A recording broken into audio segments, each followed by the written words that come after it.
This Sunday, the quest for justice enters a new phase. Derek Chauvin may be spending the next 22 and a half years in prison, but the fight for police reform is far from over.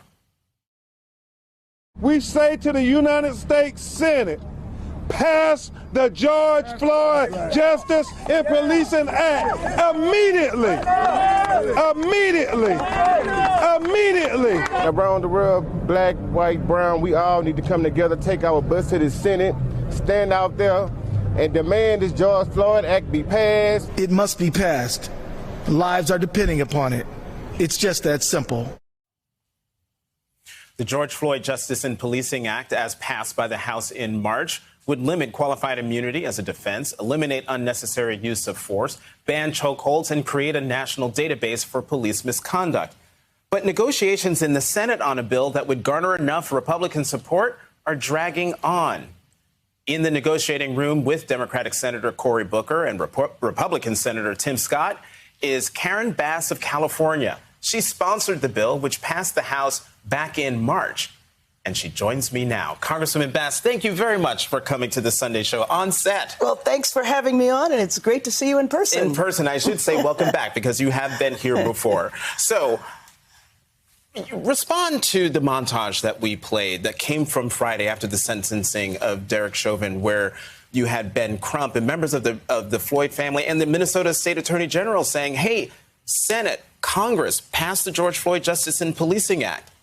Your response to them? I couldn't agree with them more. We absolutely need to get it done. And what I'm deeply concerned about is that now that we have a little uptick in crime, that is going to shift the debate, and people will then say, forget police reform. We need the police to be unleashed. And we need reforms. We need to hold police accountable. We need for transparency. And we need to begin to look at public safety in our communities a little differently. Mm-hmm. In fact, in the Washington Post, we did a whole big series about reimagining public safety. But late in the week, just before the sentencing, a story broke. You and your co-negotiators said that there's a framework. We've got a framework. Yes. We haven't seen the framework. What's in it? Yes. Well, basically the same components that we have been working on. There has to be accountability. We do not want to see any more of these videotapes of people being brutalized or killed at the hands of police. You know, since George Floyd's death, there have been several hundred deaths at the hands of law enforcement. We need to see that stop. So accountability, transparency. We need police to gather the appropriate data. You know, Derek Chauvin, in the report that he did after he murdered George Floyd, he said it was a medical incident. So we need to hold police accountable that way, too. If they falsify reports, then that should be a crime in and of itself. If that child had not videotaped it, we wouldn't have ever known what happened to George Floyd. There needs to be accountability to the officers that surrounded Derek Chauvin. So there should be an accountability there. If you should be required to intervene. If you see someone brutalizing an individual, you should intervene. And so those are some of the components. But we need to continue our negotiation. The Senate is on a 2-week recess, but I know that Senators Booker and Senator Scott are going to be working very hard. And we hopefully, after the recess, will be able to actually have a deal. Because I was going to say, the Senate, I was going to say, y'all, you're not in the Senate, but the Senate can be on recess, but they can still work. Absolutely. And actually, let's put a finer point on this. No, you are not in the Senate. You've already done your job. March 3rd. You got it passed March 3rd. Right. So why are you in the room? This is unusual. I'm in the room because it has to be a joint process. So in other words, the Senate could pass a bill that is going to die in the House. So if I'm at the table, then we can make sure that that doesn't happen. So it is a process involving both houses, but you are right. It is a Senate bill that we are talking about, and you know the challenge in the Senate.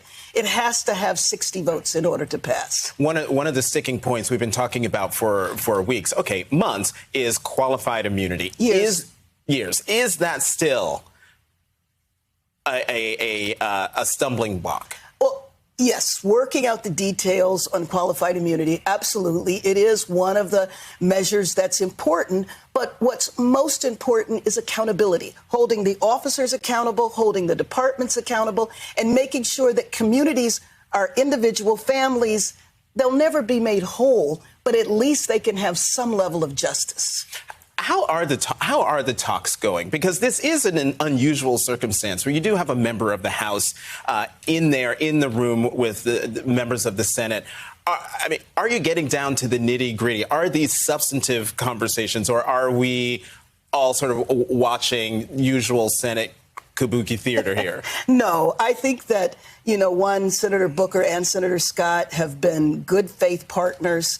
They've been honest brokers. But this is a very difficult issue. Otherwise, it would have been dealt with long ago. So, it's not just the three of us in the room. It's other members of the Senate. It's members of the House, it's law enforcement, it's the civil rights community. So you might talk about the three individuals, but it's actually a lot more involved. And so we have been involved in good faith negotiations, and I'm convinced that we will get it done because it is absolutely crucial that we do that. Since George Floyd's murder, there have been several hundred people killed at the hands of police. But we need to look at this in a holistic, comprehensive form. So one issue that needs to be dealt with is mental illness. And I'm hoping that that will be a component in the bill. Families have no choice but to dial 911 when really what they need is a medical professional or a social worker. Police are not equipped to handle that, and they don't go into policing to deal with mental illness. You said you're convinced we'll get this done. I noticed there's no timetable. Oh, well, there's a timetable in my mind. I would be very concerned if we do not finish this in July, because then we go into the August recess, then there's September, and pretty soon we'll be into the next year, and that's an election year. And that's the problem we had last year. So we absolutely have to finish this. Let's switch gears for a moment and talk about President Biden and his remarks earlier in the week about crime, addressing the rise in crime. Wondering your reaction to what the president had to say and what he plans to do about it. Well, I was actually excited because for the first time in many years since President Obama, there's a leader that comes forward and says there's more to crime than just suppression.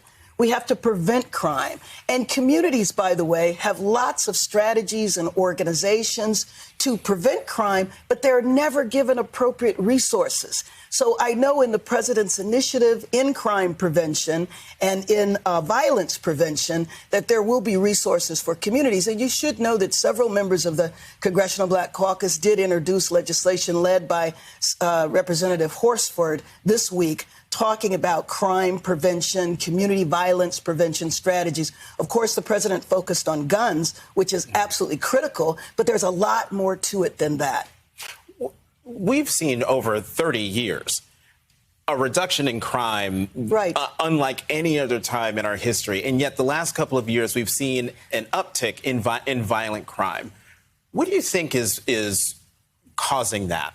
Well, I don't know. I do think that specific communities, that needs to be analyzed. So, for example, in some communities, it might be a gang issue. And in other communities, that might not be the case.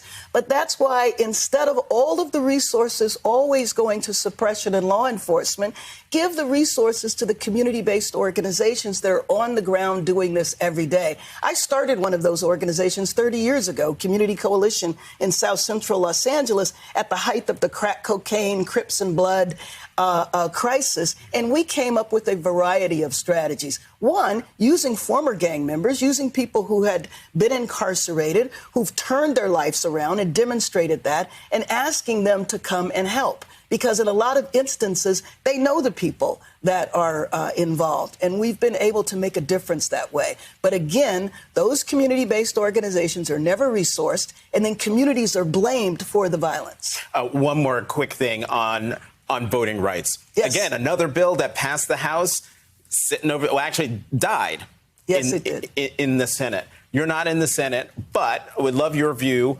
Filibuster. Do away with it, reform it. You know what?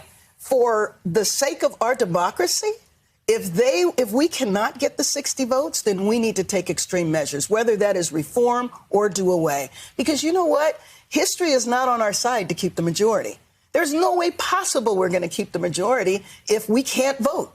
And if you look at all of the states that have passed all of these voter suppression laws, that's because every strategy that they've come up with for voter suppression, we figured out how to out-organize them. So their only recourse is to not allow us to vote.